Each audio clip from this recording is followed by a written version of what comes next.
Yo les trashers. Sur YouTube, il y a plein de vidéos où on coupe des trucs en deux. Des millions de vues pour savoir ce qu'il y a à l'intérieur d'objets du quotidien. Eh bien, je me suis posé la question pour certains animaux que vous connaissez bien. Tortues, chrysalides de papillons, trompes d'éléphant, queue de serpent à sonnette, poche de kangourou, bosse de chameau, terrier de castor ou nid de bourdon.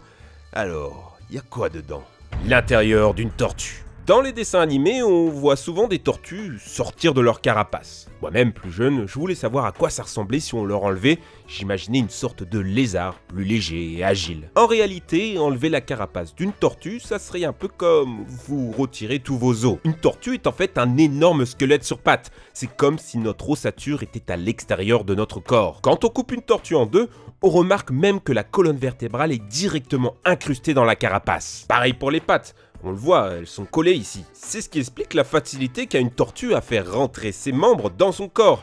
À part les organes, il n'y a pas grand chose dedans. Mais la carapace n'est pas seulement osseuse. Elle est aussi constituée d'une couche de kératine, la même substance que sur vos ongles. C'est pour ça qu'il n'y a aucune séparation entre la peau et la carapace de la tortue. Tout est fusionné. Ce qui fait qu'étonnamment, la carapace est sensible. Une tortue peut sentir les caresses sur son dos grâce à un réseau de nerfs qui le traverse. Ça groove, c'est le fun sur le dance floor. En pleine mer, elle se pose même toute chill près des coraux pour profiter d'un petit fish pulling dans la plus grande sérénité. Ceci dit, cette carapace peut poser des problèmes pour respirer. Nous, on utilise notre cage thoracique pour faire pression sur les poumons et gérer l'évacuation de l'air. La tortue doit gérer ça autrement, avec des muscles spéciaux. Mais ce n'est pas tout, elle a une autre technique. Les tortues respirent aussi par le cul. Les tortues possèdent un petit organe spécial dans le cloaque qui leur permet d'aspirer et stocker l'eau par là où vous pensez. Ça leur permet d'extraire l'oxygène,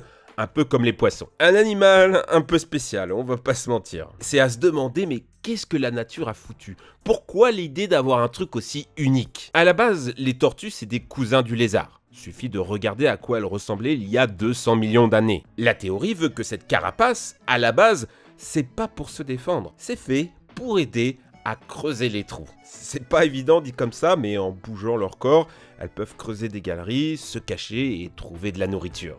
À l'intérieur d'une trompe d'éléphant. C'est fascinant quand même, une trompe d'éléphant. Est-ce qu'il serait dur, mou, avec des os, un cartilage? La trompe, c'est un truc complètement fou. Ça peut respirer, cracher, sentir, boire, creuser, attraper et même communiquer. À l'intérieur, pas d'os, on appelle ça un hydrostate musculaire. Une trompe, c'est en fait plus proche d'une langue que d'un nez. Et chez l'éléphant, c'est une machine de guerre de 40 000 muscles. Nous, sur la totalité de notre corps, on a seulement 650 muscles. L'éléphant en a 60 fois plus rien que dans sa trompe. Elle peut soulever jusqu'à 350 kg. Pas besoin de 6 ans de MMA, le truc tabasse même des buffles à main nue. Une force immense, oui, mais avec des gants de velours. Un éléphant peut attraper une tortilla sans la casser. Comment? Grâce à des doigts au bout de sa trompe. L'éléphant africain en a 2, l'asiatique un seul. Ça, couplé à un système d'aspiration, c'est un véritable outil de précision dont même la NASA s'inspire. Il peut aspirer presque 10 litres d'eau dans sa trompe. Comme nous, il n'avale pas par le nez, ça doit piquer. Non, en fait, il l'utilise pour porter l'eau à sa bouche ou il s'arrose avec. Quand il y a besoin, ça peut même servir de tuba pour traverser des cours d'eau. Mais ça ne s'arrête pas là. L'éléphant se paye en plus le luxe d'avoir un des meilleurs nez du règne animal. Plus de 2000 gènes récepteurs d'odeur contre 800 pour les chiens. Il peut localiser une source d'eau à 20 km à la ronde, détecter le statut reproductif des éléphants aux alentours. C'est si puissant qu'on l'utilise pour détecter les mines en Angola. Dernier fact sur la trompe d'éléphant, et après promis j'arrête, son crâne. Regardez à quel point c'est terrifiant. Imaginez maintenant voir ça dans l'ancien temps. C'est exactement ce qui s'est passé chez les Grecs, et notamment le philosophe Empédoclès qui confondait une ancienne race de géants mystiques avec des crânes d'éléphants. Comme quoi, nos mythes les plus célèbres nés d'un truc si mignon. L'intérieur de la bosse d'un chameau. Ce n'est pas de l'eau, contrairement à la croyance populaire. Si les chameaux et dromadaires sont capables de ne pas boire pendant des jours, c'est grâce à leurs globules rouges. Ils sont plats et très élastiques, ce qui leur permet de stocker beaucoup d'eau dans le sang. Ils peuvent boire jusqu'à 115 litres en 10 minutes. Mais du coup, dans leur bosse, y a quoi? Bon, du gras. Beaucoup de gras. Plus de 30 kilos par bosse, ce qui leur permet de vivre des mois sans nourriture. Fatalement, qui dit ressources dit exploitation. Les populations locales et même des entreprises se sont dit que ça serait une superbe idée d'ouvrir leur bosse pour récupérer le gras et le vendre. Et l'élevage, ça donne de sales images. Un chameau ou dromadaire en sous-nutrition aura fatalement ses bosses toutes flasques et tombantes. L'intérieur d'une poche de kangourou. La poche des kangourous femelles est un trésor d'ingénierie biologique. Une fois l'accouplement, elle ne sera enceinte que 4 semaines.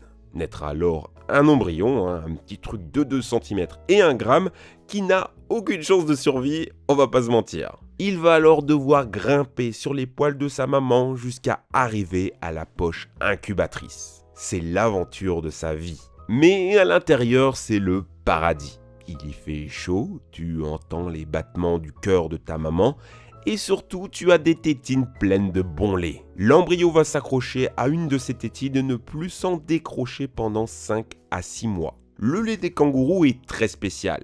Il peut varier de composition selon le stade de développement du bébé. Le kangourou est même capable de mettre en stase ta croissance, de faire arrêter de grandir. Comme ça, la maman peut gérer plusieurs bébés à la fois, attendre que son premier soit vraiment devenu autonome. Le kangourou est loin d'être le seul animal à faire ça. C'est le cas de tous les marsupiaux, dont le koala. Oh putain, c'est trop mignon! À l'intérieur d'un serpent à sonnette. Si vous entendez ce bruit, vous savez que vous êtes mal. Alors, dans ma tête, sonnette, c'est ça.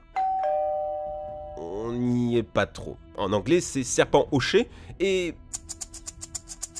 Ouais, là c'est mieux. Un hoché, ça marche avec des petites billes. Du coup, à quoi ça ressemble dans la queue d'un serpent à sonnette? Combien il y a de petites billes dedans? Parce que moi j'ai envie de faire la collection, hein, un peu comme celle qu'on faisait avec les cartouches d'encre. Désolé de vous décevoir, quand on coupe la queue d'un serpent, c'est vide. En fait, la queue est faite de petits segments en kératine, comme vos ongles. Il y a un peu de jeu entre eux et du coup, quand ils se cognent, ça fait du bruit. Alors nous, on peut jouer au maracas avec, mais lui, le serpent l'agite plusieurs centaines de fois par seconde en cas de danger, d'où la puissance du son. Avec ça, j'imagine que vous êtes un peu déçu que ce ne soit pas plus impressionnant.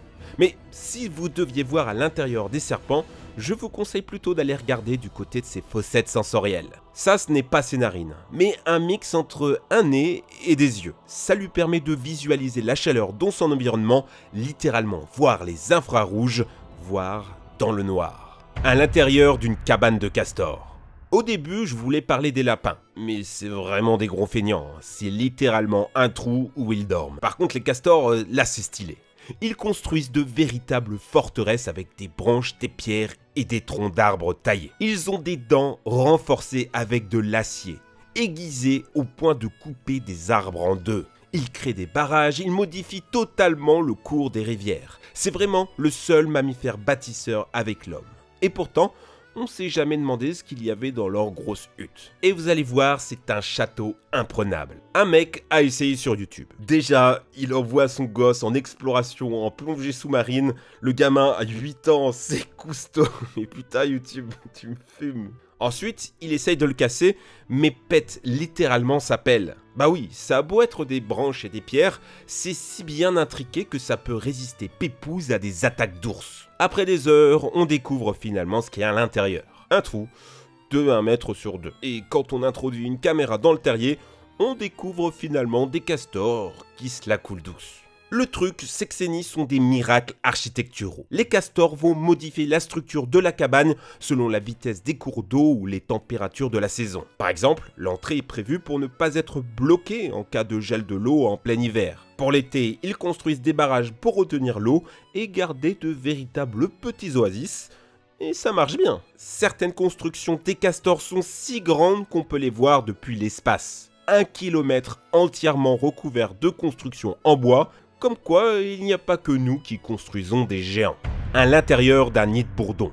Alors, les autopsies de nid de guêpes, ça fait toujours des millions de vues sur YouTube.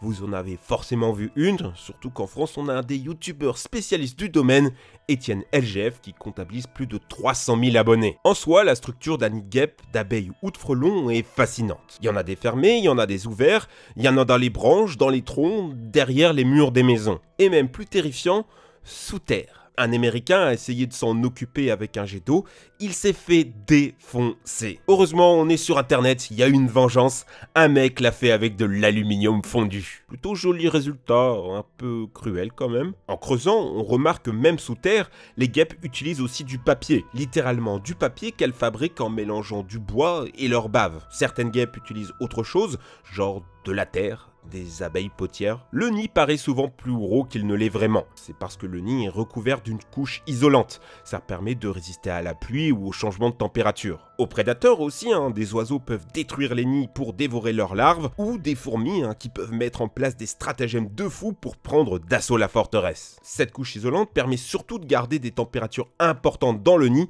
même en hiver. Un bon 10 degrés au-dessus. Les abeilles sont capables de produire tellement de chaleur qu'elles peuvent faire cuire des agresseurs dans leur nid en faisant monter la température à plus de 40 degrés. Vous comprendrez alors que l'hiver, c'est pas tant un problème que ça. En réalité, les guêpes ne meurent pas vraiment de froid. Elles finissent par se réveiller une fois que la température remonte. Non, en fait, la guêpe dans le nid, en hiver, elle meurt plutôt de faim. Seules les nouvelles reines survivent. Vous vous demandez peut-être, mais où elles sont ces reines du coup pendant l'hiver ? Ben, pas dans le nid. En réalité, elles hibernent tranquillement dans un endroit à l'abri en attendant les beaux jours. Certaines espèces s'enterrent même carrément dans le sol, dans les endroits où les hivers sont moins rudes. Les colonies survivent alors plusieurs années et grossissent au point de devenir terrifiantes. Bon, ça pâte et guêpes, mais c'est quand qu'on parle de bourdons. Car oui, les bourdons, ça fait des nids aussi. Et si vous en voyez un, vous avez vraiment de la chance. C'est rare et souvent bien caché. Alors, c'est un cauchemar pour tryptophobes, mais c'est intéressant. Le nid est fait en cire, avec plein de petits pots pleins de miel. Si vous n'avez jamais mangé du miel de bourdon,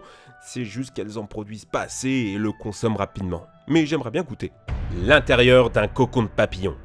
Oui, je dis cocon, mais c'en est pas vraiment un. On appelle ça une chrysalide. Parce que ce n'est pas une carapace, c'est littéralement le corps de la bestiole. Pour des vraies protections, faut aller du côté des mythes ou des bombix, qui elles créent de vraies forteresses en soi, de vrais cocons cette fois. Alors, une chenille pour devenir papillon, dans les contes pour enfants, c'est tout mignon, genre un petit écrin de protection pour passer l'hiver. Non, non, non, la chenille, elle va vivre un véritable enfer. Dans sa chrysalide, elle va se laisser dissoudre par ses propres sucs digestifs. Éclater une chrysalide, vous n'obtiendrez qu'une soupe de chenille. Grâce au scanner moderne, on sait ce qui se passe à l'intérieur. On a pu pour la première fois observer le phénomène. On remarque que le système nerveux et les organes sont intacts, seul a fondu le reste du corps. Tout ça, ça va permettre aux disques imaginaux de s'activer. Ce sont des cellules spécialisées dans une seule partie du corps de l'animal. Chaque aile du papillon a ses propres cellules. Tout ce petit monde se développe jusqu'à faire émerger un magnifique papillon. Mais est-ce qu'un papillon se souvient de son ancienne vie de chenille? On a fait des expériences en associant une odeur à une sensation désagréable chez la chenille. Et le papillon évite aussi l'odeur. Donc oui, un papillon se souvient des jours heureux où il mâchait des plantes. Et c'est là que la tragédie commence. Une chenille, ça peut vivre longtemps. Pas le papillon. Les chenilles se transforment pour mourir. Un papillon n'existe que pour se reproduire. Après sa naissance, il n'a plus qu'une semaine pour faire ce qu'il a à faire. Ce papillon qui se pose sur votre doigt, demain, sûrement, il ne sera plus là.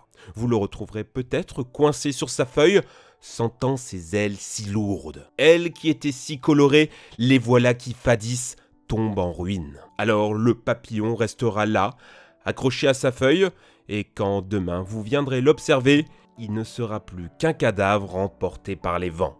Alors, quel est votre animal favori dans tous ceux qu'on a traités? J'ai adoré faire cette vidéo, reparler d'animaux, voir ce qu'il y a à l'intérieur. J'espère que votre curiosité est aussi satisfaite que moi. Si ce genre de vidéo sur les animaux vous plaise, n'hésitez pas à nous le dire en commentaire, à liker et partager. Rejoignez-nous sur les réseaux sociaux pour plus d'aventures. Allez les amis, ciao!